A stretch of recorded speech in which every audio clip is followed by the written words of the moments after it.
Pendant ce temps-là, par exemple, on va tourner dans Daniel 2. OK, ceux qui ont déjà le matériel, tournez dans Daniel 2, verset 31. Daniel 2, 31. On va attendre que tout le monde puisse avoir leur matériel.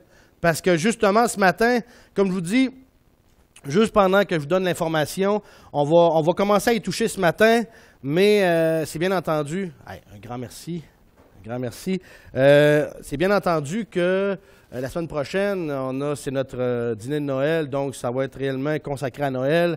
Et la période des fêtes, l'entre-deux fêtes, comme on dit, on va avoir un autre message, mais on n'aura pas les études. On va laisser la période de Noël un peu pour Noël.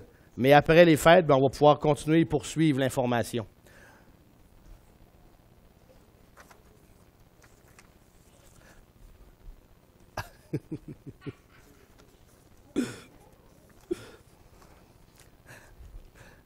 Merci beaucoup.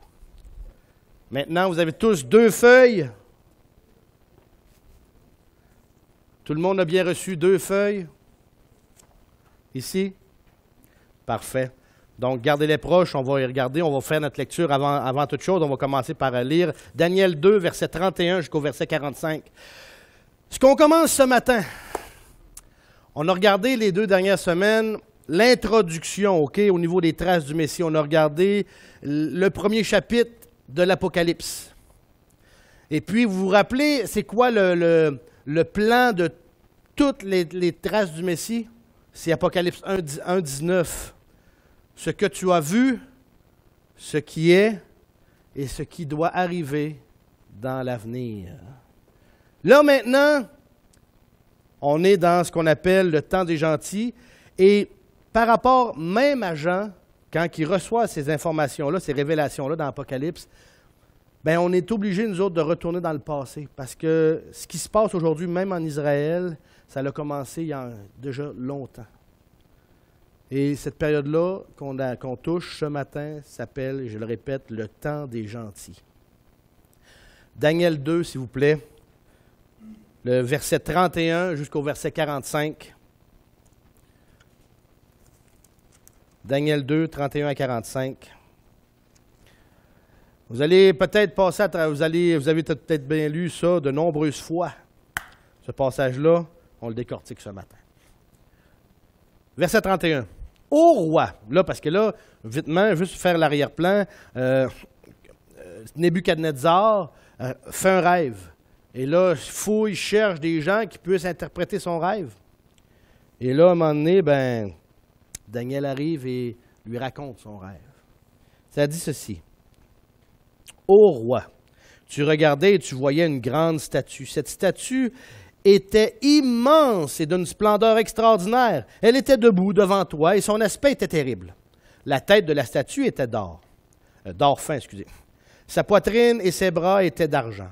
Son ventre et ses hanches étaient d'airain. Ses jambes étaient de fer et ses pieds en partie de fer et en partie d'argile.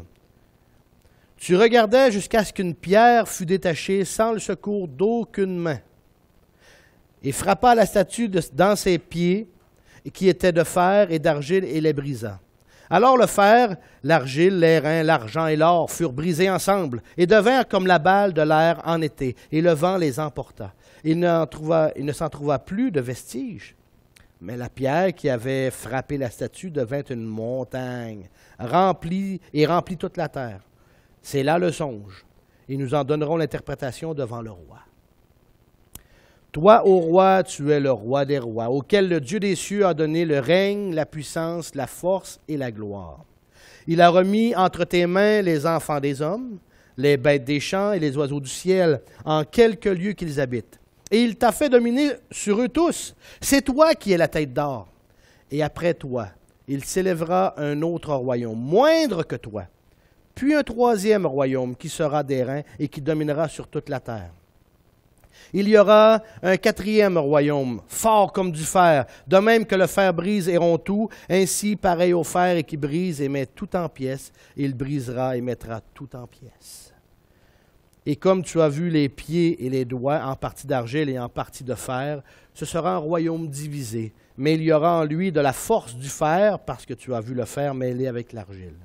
Et comme les doigts des pieds étaient en partie de fer et en partie d'argile, ce royaume sera en partie fort et en partie fragile. Et quant à ce que tu as vu le fer mêlé à l'argile, c'est qu'ils se mêleront par des alliances humaines. Mais ils ne seront pas unis l'un à l'autre, de même que le fer ne s'allie point avec l'argile. Et dans le temps de ces rois, le Dieu des cieux suscitera un royaume qui ne sera jamais détruit. Et ce royaume ne passera point à un autre peuple. Il brisera et anéantira tous ces royaumes-là, et lui-même subsistera éternellement. Comme tu as vu que de la montagne une pierre s'est détachée sans le secours d'aucune main, et qu'elle a brisé le fer, l'airain, l'argent et l'or, le grand Dieu a fait connaître au roi ce qui arrivera ci-après. Le songe est véritable, et l'interprétation en est certaine. On commence ce matin. Le temps des gentils. Oh, boy. OK. Pour mieux comprendre les prophéties, pour mieux justement saisir ce qui s'en vient pour nous autres, parce que nous autres, la grande majorité, ce sont ce qui nous concerne, puis ce qui nous intéresse le plus, c'est les choses qui doivent arriver par la suite. Bien, on va regarder et on va reculer dans le temps maintenant, avec Daniel. Qui, pour Daniel, lorsque ces choses-là ont été annoncées, pour lui, étaient des choses qui allaient arriver dans la suite. Hein, pour lui, c'était du futur. Pour nous, maintenant, c'est du passé. Mais quand on se met dans ses souliers à lui, c'est tout du futur.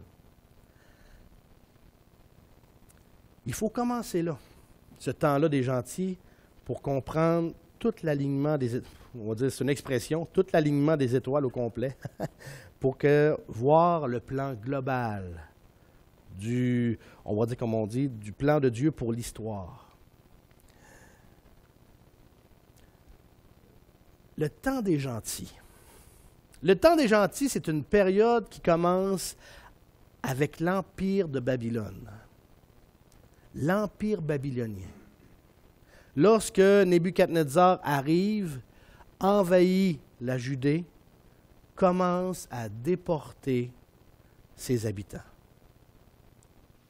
Depuis que Josué et le peuple d'Israël étaient entrés dans le territoire, ça ne s'était jamais produit. Oui, il avait subi, on pourrait dire, la tribulation de certains peuples, OK?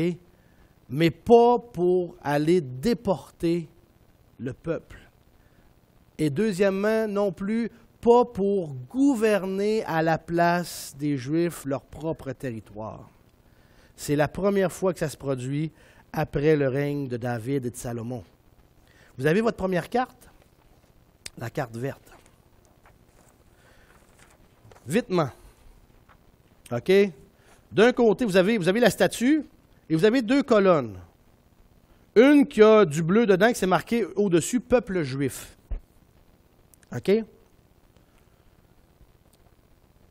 À son côté, vous avez des chiffres. 600, 500, 400, 300. OK? Ça, c'est une ligne du temps. OK? 600 ans avant Jésus-Christ.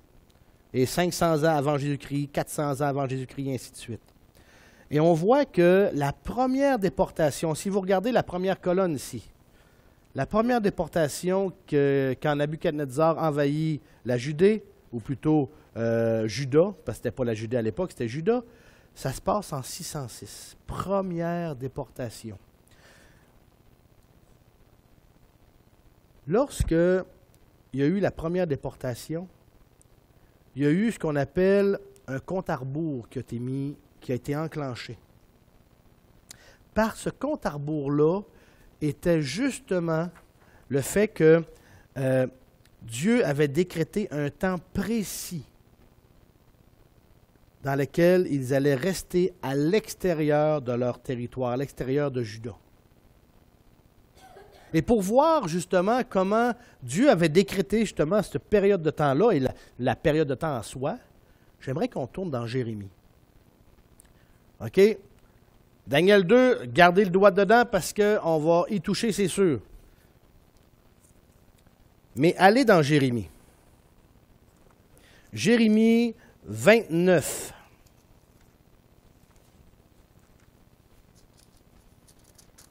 Jérémie 29, 10.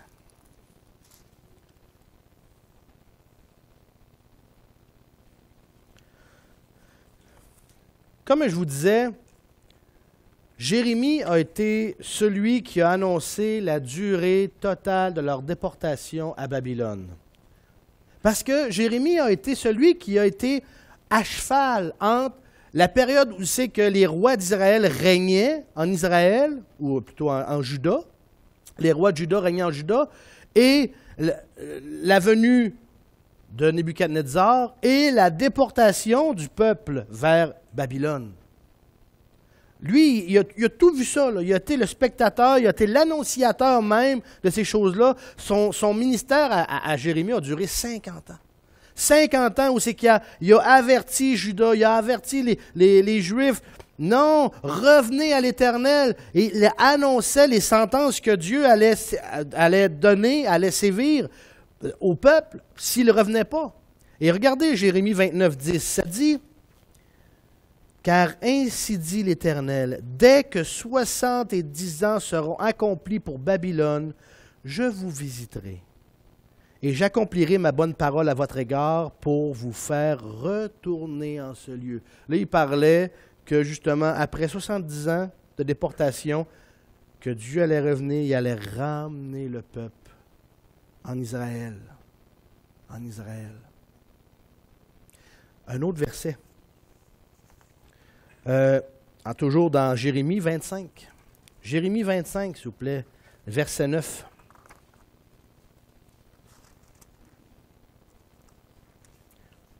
Jérémie 25, 9. Ça dit ceci. Ça dit, « Voici, j'enverrai, je prendrai tous les peuples du nord, dit l'Éternel, et j'enverrai vers Nebuchadnezzar, roi de Babylone, mon serviteur, et je les ferai venir contre ce pays. » Oh!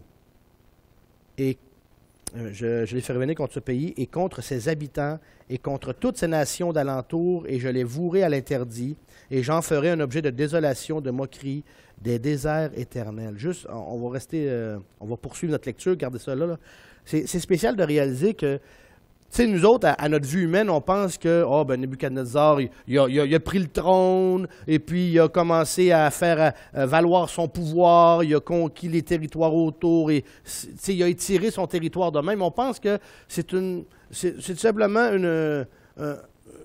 une convoitise humaine d'un homme qui est un guerrier, puis qui a agrandi son territoire. Mais la parole nous enseigne ici que c'est Dieu lui-même qui a préparé Nebuchadnezzar et qui a fait venir Nebuchadnezzar en Israël. On pense que le monde se gère selon son bon vouloir à eux autres. Mais c'est Dieu qui règne en roi et maître, qui est souverain. C'est lui qui élève des nations, qui abaisse des nations. Et si vous regardez l'histoire, toutes nations qui ont pris la Bible, qui l'ont mis en haute estime, Dieu a toujours béni cette nation-là. Pourquoi la Grande-Bretagne a été un empire pendant les 150 dernières années, 200 dernières années? Parce qu'ils ont pris une décision à un moment donné de prendre la Bible en haute estime. Ça a été un des peuples qui a envoyé le plus de missionnaires pendant une certaine période de temps à travers le monde d'annoncer l'Évangile. Pourquoi les Américains sont devenus puissants par la suite? Pas parce qu'ils étaient plus nombreux, pas parce qu'ils étaient plus intelligents, non. Parce que Dieu les a bénis. Parce qu'ils ont tenu la parole de Dieu en haute estime. Ils ont envoyé des missionnaires à travers le monde. C'est ça que Dieu bénit. Continuons au verset 9, verset 10.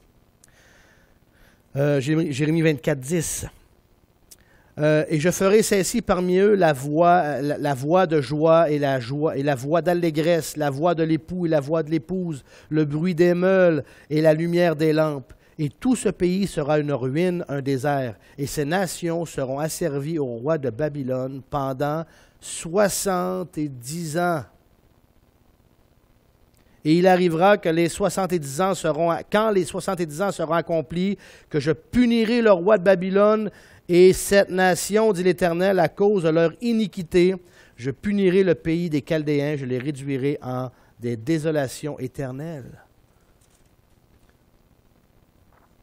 Dieu est au contrôle de toutes choses. Il n'y a pas rien qui peut déjouer Dieu, comme on dit, hein? Dieu ne peut pas arriver et dire « Hein, j'avais pas vu ça venir, moi. » Dieu ne peut pas dire ça. Il connaît tout à l'avance. Il sait toutes choses. Il prépare toutes choses à l'avance. Alors, on continue. Vous avez toujours votre carte. Alors, c'est ce qu'on regarde ce matin. On va regarder justement cette période de temps-là. La déportation à Babylone. Pendant 70 ans. Et pendant, on pourrait dire, presque 20 ans, un petit peu plus que 20 ans, OK, entre la première déportation et une chose qui est arrivée, la destruction du temple. Le temple a été rasé, a été complètement détruit. Le feu, ils ont mis le feu dedans et ils ont brûlé les battants des portes parce que pendant ces 20 ans-là, entre la première déportation et la destruction du temple, c'était Nebuchadnezzar qui régnait, qui gérait, qui administrait tout son territoire. Et c'est lui qui mettait les administrateurs en charge. Et pendant cette période-là, il a mis justement Jéhoiakim et Sédécias. Ces gens-là, ces rois-là, les derniers rois d'Israël, de Juda pendant cette période-là, qui a mis, c'était des rois que Nebuchadnezzar lui-même disait « C'est toi qui vas régner ». Puis quand à un moment donné, un ne faisait plus l'affaire, il l'a tassé, puis il a mis l'autre à la place. C'était des rois fantoches qu'on appelait, tout simplement. C'est comme un Napoléon qui arrivait et qui décidait que le roi d'Espagne, c'était lui, ou c'était lui, puis quand il ne faisait plus l'affaire, il le tassait, il en mettait un autre à sa guise. C'était le même principe ici. Le même principe. Alors, c'est ce qu'on regarde. Une chose qu'on va remarquer pendant l'ère des gentils, qu'on va regarder, là, c'est le fait que, à quelques reprises, Israël a eu l'administration de son territoire à certains moments. Mais ce n'était pas permanent, c'était tout simplement des courtes périodes de temps. Ça s'est produit avant la naissance de Jésus. On appelait ça la période maccabéenne. C'était en tout cas, peu importe. Il y a eu des hommes, des Juifs qui ont décidé qui ne voulaient pas se soumettre un des empires qu'on va regarder, là, puis ils ont décidé qu'ils allaient faire leur propre gouvernement. À un moment donné, ça s'est produit aussi quand ils se sont révoltés contre Rome en l'an 66. Ils ont voulu faire leur propre gouvernement et pendant peut-être 4-5 ans, ils ont régné sur leur territoire. Et c'est une chose qui se fait encore aujourd'hui. Ça se produit depuis 1948. C'est une période comment je peux dire ça? Non? Israël pense qu'il règne en roi et maître sur leur propre territoire. Mais, on va vous dire une chose, ils règnent là actuellement selon le bon vouloir des nations. Parce qu'Israël actuel, on va dire un bon terme québécois, sont backés, soit parce que quand ils ont commencé en 1948, ils étaient backés par les Français. Ensuite, ils ont été backés par les Américains. Et aujourd'hui, Stephen Harper est très proche d'Israël et le Canada back beaucoup Israël. Mais les Américains sont encore très présents. Donc, Israël actuellement, comme on dit, administre leur territoire selon le bon vouloir des nations. Mais c'est encore temporaire. Parce que, on va voir ça plus tard, dans Zacharie, il nous est dit que la période actuelle pour Israël, c'est une période qui va aboutir à un jugement. L'Israël actuel, c'est elle qui va passer à travers la grande tribulation. Puis c'est encore une période de jugement parce qu'il dit que Dieu dit qu'il va rester un reste de cette nation-là. Alors, Israël, pendant cette période de gentil-là, va avoir certaines périodes où elle va administrer temporairement son territoire, mais pas pour tout le temps. Retournons maintenant à Daniel. J'espère que vous me suivez. Des questions? On va essayer, on va commencer, on va le faire on va y aller en ordre, là, puis on va pouvoir justement aller de plus en profondeur. OK. Daniel 2. Daniel 2, verset 31. Alors, ça dit au verset 31, « Au roi, tu regardais et tu voyais une grande statue. Cette statue était immense et d'une splendeur extraordinaire. Elle était debout devant toi et son aspect était terrible. » 4 métaux. Hein? La statue est décrite, puis il y a 4 matériaux. L'or pour la tête, l'argent pour le torse, la graisse c'est pour le ventre, c'est les reins, le bronze, c'est la même chose, et le fer pour les jambes. 4 métaux. Et selon même au niveau, les aspects physiques, là, l'or, il est plus mou que le fer. Hein? Au niveau de la dureté des métaux, l'or est plus mou que le fer. Même l'argent est un peu plus dur que l'or, et ainsi de suite. Le bronze est encore plus solide que l'argent et l'or, et ainsi de suite. Mais moins fort que le fer. On voit que il y a 2 choses qui sont bien surprenantes ici. C'est de voir, premièrement, la valeur des métaux. La valeur des métaux part celui qui a le plus de valeur et il décroît. Hein? De l'or, l'argent, le bronze et le fer. Mais en même temps, quand on regarde l'ordre, la dureté des métaux augmente. L'or, l'argent, le bronze et le fer. La valeur décroît et la dureté augmente. Ça a toute sa signification, ça. Première des choses. Pourquoi on dit que la valeur des métaux décroît? Tout simplement, c'est que la valeur des métaux symbolise la diminution d'autorité et de pouvoir. La tête est en or. Ça représente Babylone. OK? Babylone était un monarque absolu. C'est lui qui, s'il disait on va là, la nation, le peuple allait là. Il n'y avait pas besoin d'un conseil pour pouvoir dire ce qu'il voulait faire, c'était lui qui prenait toute décision. Donc, le pouvoir était à son apogée. Maintenant, on tombe au torse, qui est de l'argent, qui vaut moins que l'or. Et c'était les Mèdes et les Perses, un autre empire qui va conquérir Babylone par la suite, après les 70 ans. Et eux autres, les Mèdes de Perse, le monarque n'était pas au-dessus des lois. Vous avez lu déjà Esther? Hein, le livre d'Esther? Et dans le livre d'Esther, et même dans Daniel, on va voir ça dans Daniel, à un moment donné, il disait que quand le roi des Mèdes et des Perses décrétait quelque chose, il ne pouvait pas défaire ce qu'il avait décrété. Il avait assez de pouvoir pour décréter des choses, mais aussitôt que l'information était donnée, il ne pouvait pas dire « Ah, ben là, finalement, je me suis trompé, on va redéfaire ça, on va changer les lois. » Non. Il n'avait pas de pouvoir absolu sur les lois. Il ne pouvait pas changer les lois à leur guise, comme Nebuchadnezzar aurait pu le faire. Les Mèdes et les Perses, ils étaient limités au niveau de leur pouvoir. Et c'est justement la raison pourquoi que le métaux vaut moins. Vaut moins. Maintenant, les rois, hein, on parle de la cuirasse, on parle du ventre, ce qui représentait la graisse. Quel est le personnage qui nous vient en tête lorsqu'on parle d'un conquérant grec? Alexandre le Grand. Alexandre le Grand. Parce que c'est lui qui a initié la période grecque, la puissance de l'Empire grec. C'est lui qui a débuté tout ça. Et eux autres, l'image qui est donnée de la statue, c'était du bronze. Du bronze. Et là, je m'avance, mais il faudrait que... Ça, c'est l'Empire babylonien, avec la statue.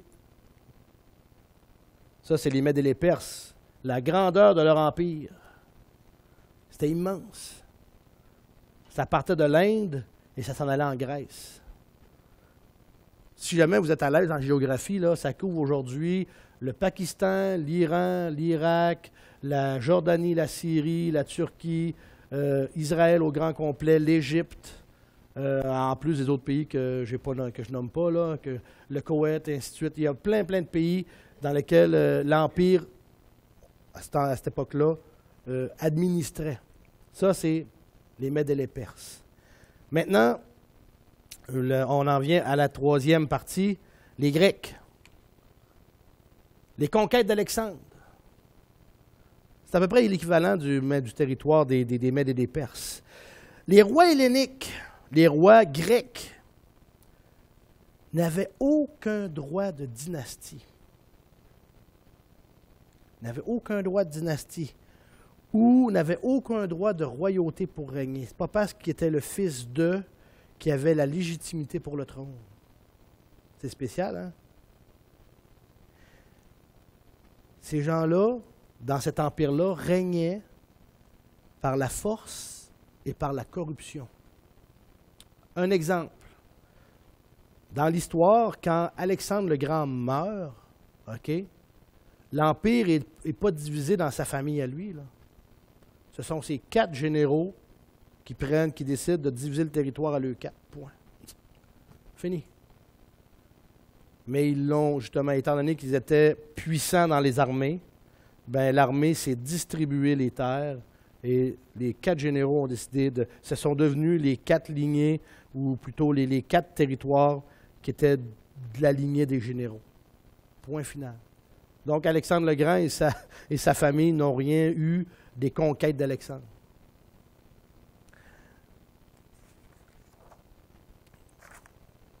Maintenant, la 4e empire, celle de fer, l'Empire romain. L'Empire romain. L'impérialisme romain. C'est une république, pour la grande majorité de son règne, c'est une république qui a malheureusement dégénéré en loi du plus fort. Les empereurs étaient à risque constamment. Qu'un se soulève, l'assassine, prenne sa place. Dans l'histoire de Rome, ça arrivait bien souvent qu'un empereur prenait, on va dire comme on dit, était nommé empereur. L'armée n'acceptait pas sa conduite ou quoi que ce soit, son pouvoir, l'assassinait et l'armée choisissait un autre qui allait être empereur. 2 ans plus tard, l'assassinait, on mettait un autre empereur. C'est comme ça constamment. L'Empire romain, c'était comme ça, la loi du plus fort. Mais par exemple, c'est un empire qu'à travers les siècles, les conquérants ont tenté à de nombreuses reprises de reproduire constamment. Tout le temps. Qui connaît Charlemagne? Hein, on a entendu parler de ça, un conquérant, un roi des Francs. Il a voulu refaire l'Empire. Un autre exemple, Napoléon. Qui connaît Napoléon? Ouais. Bon, il a voulu refaire l'Empire. Hitler, c'était dans les mêmes lignées. Mussolini, plutôt, c'était dans les mêmes lignées. Hein, Mussolini, ça ne date pas de 200 ans. Là. Ça date de 70 ans à peine. Et c'est toutes des choses... Ils vont vouloir reconstruire cet empire-là. Et savez-vous quoi? Ils vont y arriver. Parce que la Bible nous enseigne que la bête va revenir.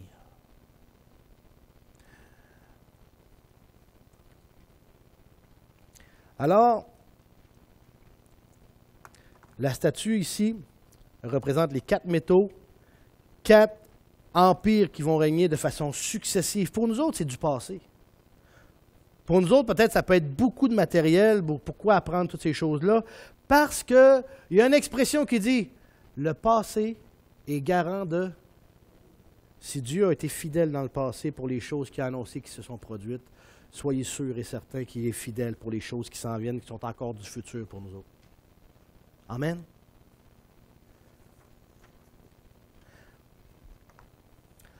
Maintenant, on vient de voir 4 empires. Mais si on retourne dans Daniel 2, Daniel 2, s'il vous plaît. Verset 34. Il y a un 5e empire. Il y a un 5e empire qui est là. Ça dit ceci. 5e empire. Tu regardais jusqu'à ce qu'une pierre fût détachée sans le secours d'aucune main, et frappa la statue dans ses pieds, qui étaient de fer et d'argile, et les brisa. Alors le fer, l'argile, l'airain, l'argent et l'or furent brisés ensemble et devinrent comme la balle de l'air en été, et le vent les emporta, et il ne s'en trouva plus de vestiges. Mais la pierre qui avait frappé la statue devint une grande montagne, et remplit toute la terre. Oh! La statue qui représente les 4 empires successifs qui ont passé à travers toute l'histoire de l'homme est ensuite détruite par une pierre qui vient frapper à ses pieds. Après la destruction de la statue, la pierre devient une grande montagne qui remplit toute la terre. On sait que ce sont des symboles. Maintenant,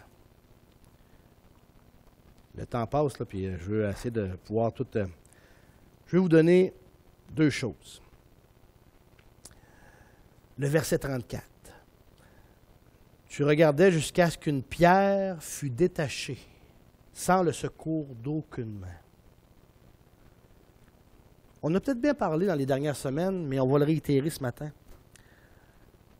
Quand on parle de symbole, il faut absolument savoir que Dieu ne réinvente pas la roue à toutes les fois. Si le symbole signifie quelque chose dans l'Ancien Testament, il signifie la même chose dans le Nouveau. C'est toujours la même signification. Ça permet d'avoir une stabilité, de comprendre justement chaque chose et de ne pas justement courir à droite et à gauche pour essayer d'inventer ou de trouver ou de penser que ça pouvait dire ça. La pierre, ici, et à toutes les fois que c'est mentionné au niveau symbolique, la pierre signifie, je dis bien, représente toujours la 2e personne de la Trinité. Dieu le Fils, le Messie, le Seigneur Jésus. Quand c'est utilisé de façon symbolique, la pierre représente toujours le Seigneur Jésus-Christ. C'est pour ça que dans le Nouveau Testament, ils vont dire « Ils ont rejeté la pierre d'angle. » Hein? Vous avez déjà entendu ça dans le Nouveau Testament, dans Matthieu, Marc, Luc et Jean? Bien, la pierre, c'est qui? Jésus. Quand on parle de pierre, ça représente toujours le Messie. Ça, si vous prenez une note, mettez ça, Pierre égale Messie. Pierre égale Messie. C'est pour ça qu'il est dit dans Matthieu, quand Pierre parle avec Jésus, il dit, Jésus dit, « Tu es heureux, Pierre, car sur cette pierre, je bâtirai mon Église. » Le mot Pierre, c'est l'apôtre. Mais quand il dit « sur cette pierre », là, il fait référence à lui, à Jésus-Christ. Parce qu'en grec, nous autres en français, on ne voit pas la différence, parce que notre langue, justement, il y a une petite lacune là-dessus. On devrait prendre un autre mot. Mais quand on parle de Pierre l'apôtre, c'est Pétros, qui veut dire petit caillou. Mais quand on parle de la pierre que Jésus représente, c'est Pétra, qui veut dire rocher. C'est pour ça qu'en français, cette subtilité-là, on l'a pas, on dirait qu'on l'a pas, ça n'a pas suivi. Il faudrait quasiment changer de mot, mais c'est ça que ça veut dire, rocher. Donc, quand c'est utilisé de façon symbolique, le mot pierre représente toujours Jésus-Christ. Et regardez plus loin. Et je vais terminer avec ça ce matin parce que on va arrêter à ce niveau-là. OK, verset 35. OK, c'est ça. La dernière partie. Mais la pierre qui avait frappé la statue devint une grande montagne et remplit toute la terre. Montagne.